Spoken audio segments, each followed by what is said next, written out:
All right, guys. Well, we'll get started in just a minute, and more people will jump on as we go. I'm going to make that wild assumption anyway.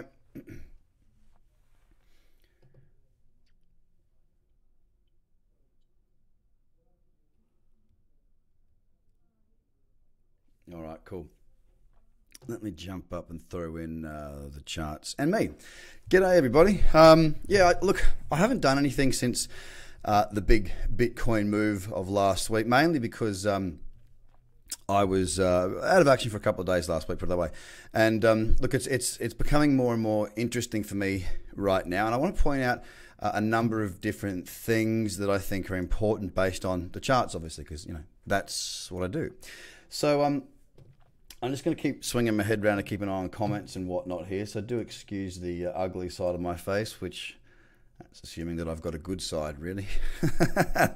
Okay, cool. I got that nice and easy to see now. So, all right. First things first. I want to look at the way Bitcoin moves. Okay, that's what's really important to me here. Let me jump across to the weekly time frame here. Now, a lot of people are suggesting still that we're going to have a big fall and that we're still going to retest the lows. And look, you know what? They might be right. I haven't got a crystal ball. But right now, a few things are really important. I've been talking about this third wave of a higher high for quite a while now. We hadn't seen one since back in 2017 in the bull run. 1, 2, then there was a third, obviously took out this level as well. And then also we hadn't had a weekly uptrend since back in the bull run. Now we've got a higher low and a higher high. The monthly, of course, is still down, okay? Lower high, lower low, back in that cradle zone right now. So there's a few things, daily, weekly are for us, monthly not so much just yet. It's going to take a long time for that monthly to look more bullish. So coming back to this weekly, let's have a look at the distance between when this market started to move to its current low, all right? So from this point here, the beginning of the move, to the low of the move, move that out of the way, was 50%. All right, let's write that down. Okay, so we saw Bitcoin halve in value over that period of time.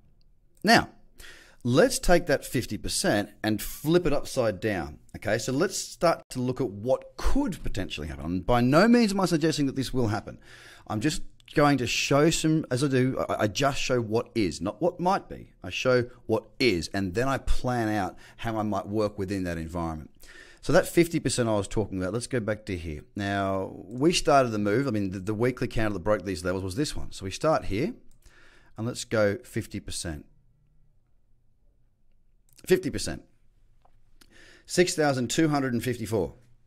Okay?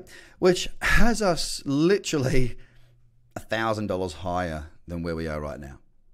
So for us to get up to there, it wouldn't be seen as a big deal in my eyes, because don't forget, what goes down can also go up, and obviously what goes up can also come down. So the very nature of this market is that it tends to move hard and it tends to move fast. Okay, it tends to move hard and it tends to move fast. So by using this tool here, I'm not suggesting that it's an accurate way of measuring where the market's going to get to. That's not the point here. That's not the objective. It's to take away some of your possible bias in the market. I do see a lot of people out there still really wanting to be right, and being right is not important. It's about making money. Being right now, a lot of people are saying, oh, no, they just don't want to buy into the fact that they think they might be going higher. And look, I understand that. You don't want to fall in love and be hurt again, right? A false push on up. I hear a lot of people saying, what do they call it? A bull trap. It could be. I don't know. But the bottom line is this: it can move further. Based on the last move we saw, it can move further. And look, most of that move was in 2 weeks. So don't be surprised to see us blasting through 6,000 this week. Also, let's keep our head screwed on. So that's really to open up your objective around what could come. Of course, there's the flip side. It could fall as well. But right now, the momentum's with us, and that's where I'm looking to be focused on, is to the upside. Now, of course, with that being said, we need to understand that, right now, I see it, whether it's more probable or not, it's hard to say, but I wouldn't be surprised at all to see it pull back into 48, 47, something like that over the next week or so. And I would be the first person to be pretty pumped about that. And the reason is that when markets pull back into this area, it gives us those opportunities. I'll give you a case in point, which was basically the best trade I've had this year so far. I got out of it yesterday, but it's more about showing you the trend, right? So if you notice Binance back here, and by the way, if Bitcoin does something like this, we're looking at, there's the old highs back there. Bitcoin does something like this. I mean, we're talking $20,000, right? If it does go on a massive run like this, which would be absolutely wonderful.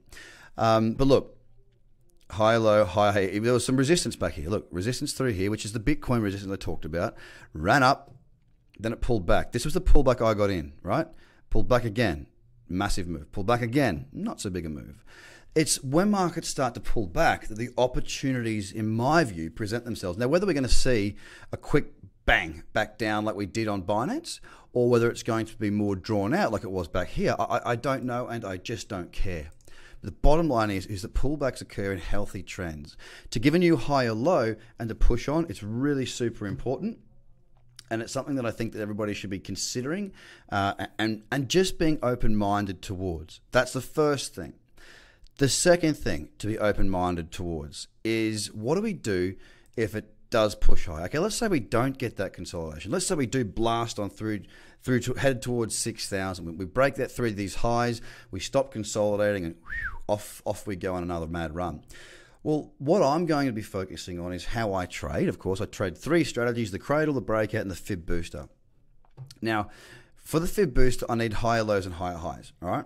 So higher low 1, higher low 2, higher low 3.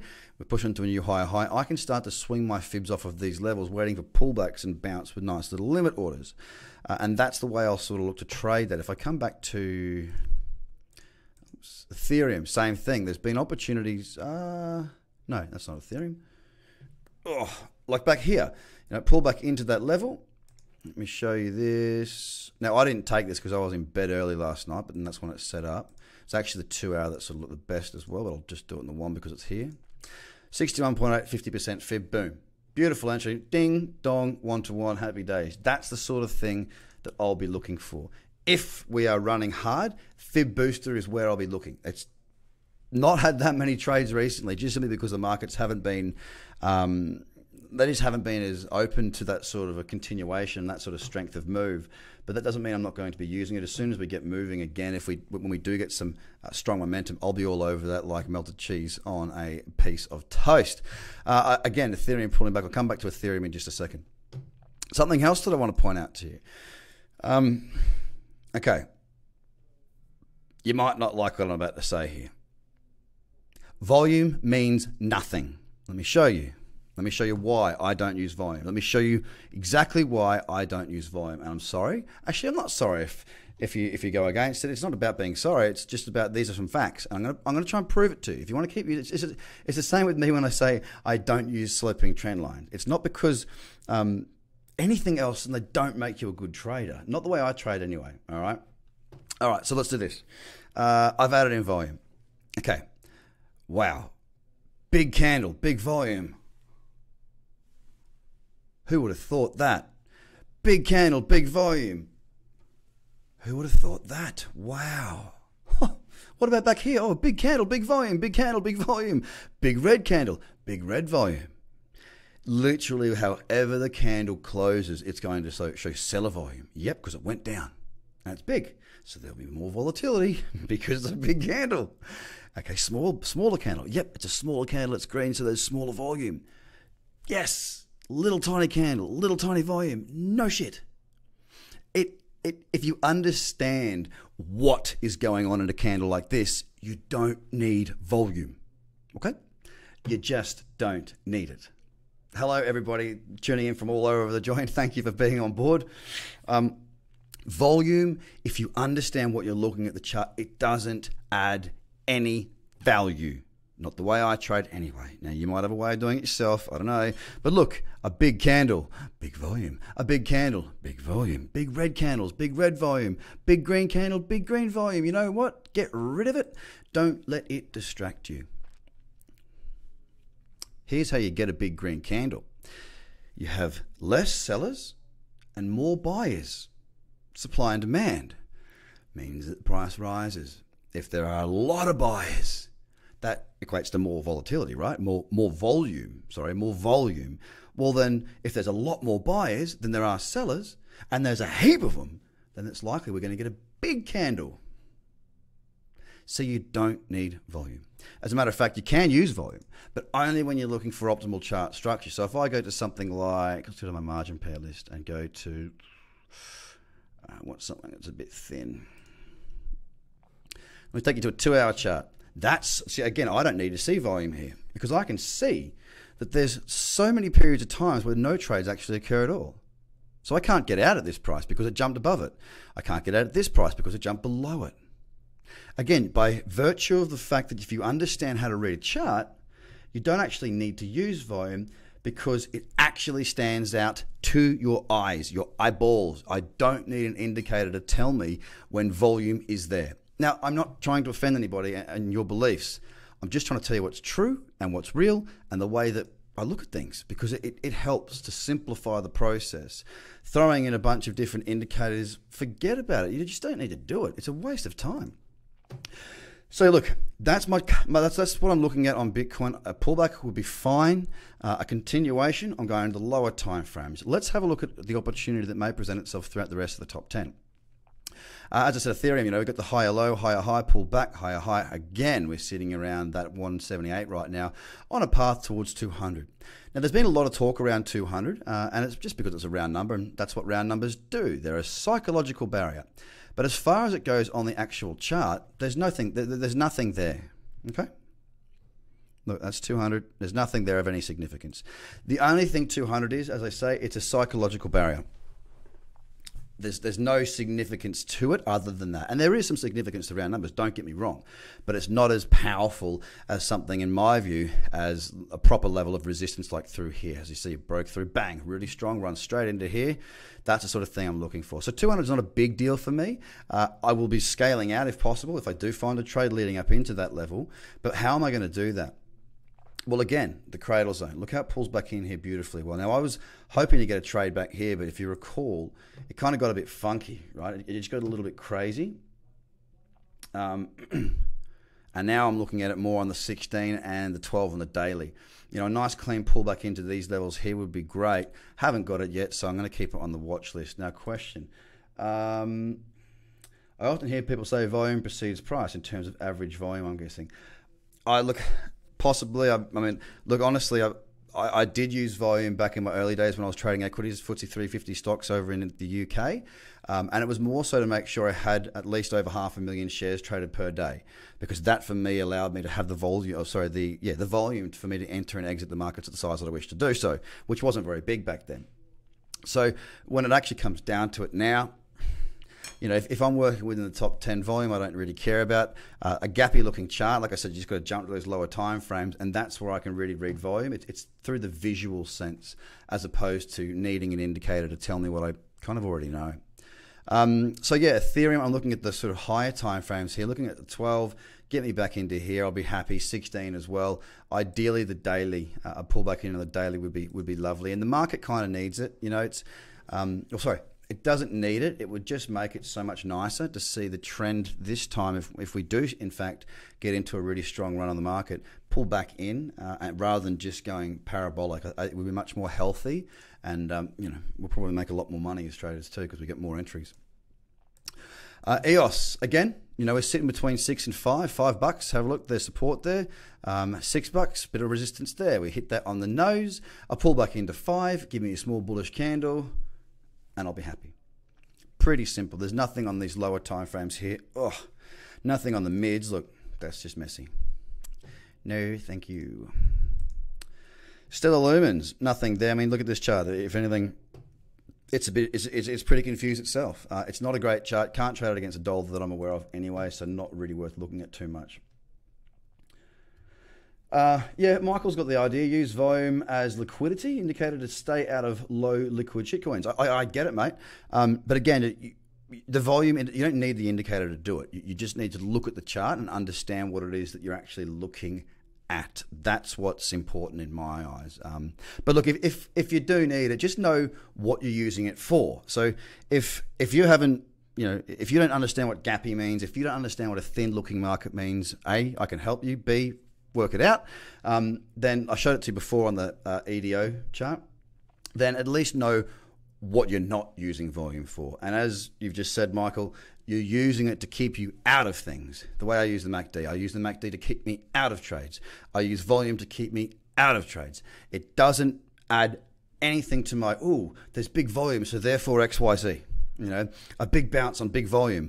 You're pretty much never going to have a big bounce or a big move on low volume. Not on Bitcoin. I haven't seen that, okay? Relative to where you're at, of course. Relative to the volume over the last few days. So again, it's just understanding what you're actually looking at, not getting sucked in by things of nil importance. Litecoin, one of my favorite charts out there right now, actually. Again, I talked about Bitcoin's fall, 50% from November, and currently it's about, what did I say about that? It's about 27% back up from its first move point. If we have a look here at Litecoin as well, this is the beauty of the crypto markets. Look at this move again, a 59% move. Now, let's have a look at where this uptrend, and that was in a downtrend, which as soon as it broke down, we were in a downtrend at that point. Here's where we start the uptrend. 142%. So again, don't assume we can't move hard and fast higher, because we can. What can fall hard can also climb hard. And typically what we've seen is that the rise in this market, bizarrely, like in traditional markets, usually you fall harder and faster, so there's more money to be made there. But in this market, tends to be that once the hype cycle gets going and gets in the media, it goes up harder than it goes down. So that's pretty cool too. All right, so let's have a look at Litecoin now. I love this chart. Beautiful, higher low, higher high. It's pulling back. That's what I want. I did want it to come back into this level. Why? Strong support running through here. Broke, clean break, pull back in would be ideal. May still get that. But anything up around that region, drawing in some fib levels, say, let's just go from here to here. We've got the 61.8 zone pretty much in there. Oops. That'd be lovely. Okay, so that's on my watch list for that reason. The lower time frames, no. For those that would look at this and go, maybe there's a breakout trade there, or should we go short? For me personally, no. It's just not the high probability trade that I'm after. The daily trend is clearly up. Yes, we could see a pullback, but I'm not really trying to go against the trend here. I like to follow the trend. For me personally, I find it a much easier way to make money.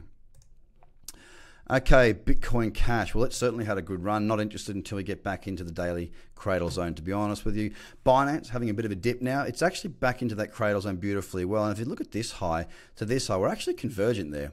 I'm just not so sure just yet. I'm going to let this one play out a bit longer. It's right smack bang in that cradle zone. And if you note, last time we did that, well, not last time, there was an opportunity there. Great move. Another one here. Great move. This could be another one. I don't know. All I know is that it has had a very long run, and it will be healthy for it to have a bit of a deeper pullback. Even the 2-day, we're getting close in that area now. It's still got plenty of room to come back. Look at that little one again. That was where the 1-day was also back here. So just waiting patiently on that. I'm honestly in no rush right now. I've had some great trades so far this year. Mostly the best ones have been on Binance, but I'm in no rush. I'm waiting to see what the market does next. Oh, here we go. This is one that I do like the look of. Higher low, higher high, back. Look at it, back in the cradle, away. Back in the cradle, away. Pulling back, big candle, but then it's slowed up. It's come back in nicely, quite gently, which is good. Let me just throw this puppy in here and see where we're up to. Straight into the region. A bit further would have been okay. I think a 2-hour, I was going to say it looks a little bit thin. I'll have a look at it against the Bitcoin chart too. Cradle in that zone.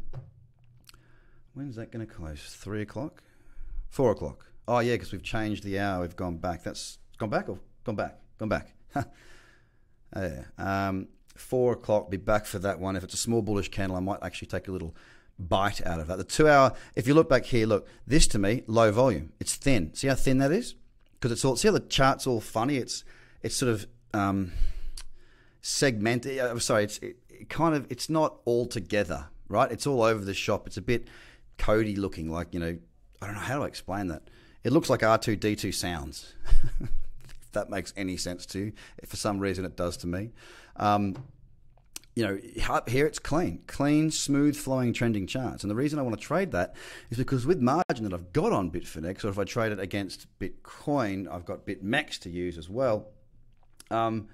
It's, you know, it allows me to get out with that crazy slippage. That's the sort of thing I'm after. So I'll go to Cardano. I'm actually going to pop that in my watch list now because that looks quite nice. There you go. We just found something for the watch list live. Cardano, I want to see it pull back in. This big spike makes me nervous. That's a stop killer. You get stopped out with leverage on that puppy, you're probably going to get slippage. It's probably going to hurt. You definitely don't want either of those things. Now let me just jump across to this top 10 here. I just want to have a look at Tron so I don't miss a trick. Ugh. Yeah, I wouldn't trade Tron against Bitcoin. That's a very ugly chart. I'll stick to Tron against the dollar here. So just to recap, guys, if you missed the start, what I'm talking about here is volume doesn't mean anything. Forget about it. Learn how to read a chart. You don't need volume. Yay.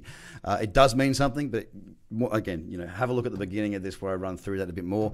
Again, we could pull back in. That's one scenario. The other is that there's plenty of room still to move to the upside. So again, start of the move on the bear run was on the last four was here. Boom, to there, 50%. Now, we started our move from this point, so let's do it to the upside and do 50%, just to give you some real, true perspective, right? That gets us up around 6,337. No, sorry, 27. Ugh. So, yes, it can move a lot higher. The whole point of this video is to try and help you to bring back your bias as to what you think might happen. No one cares the market doesn't care what you think. It's about being able to act and move within the markets that you're actually given. Right now, what we're being given is, in my view, as I say, if we continue on, lower time frames for Fibonacci booster trades and intraday trades. If we see a bigger pullback, then I'll be waiting there for the daily. If we continue sideways, probably go back and look to see if what alts are still available that are in uptrends and look to build my sat. And that, ladies and gentlemen, is how I plan about going about my business for the next week or so, and until things change, of course, and then we will react to that accordingly. So thank you for your time. I hope you've enjoyed that. I hope that's been beneficial. And yeah, stop using volume and start reading charts. Take it easy, guys. Thanks very much for your time. Ciao.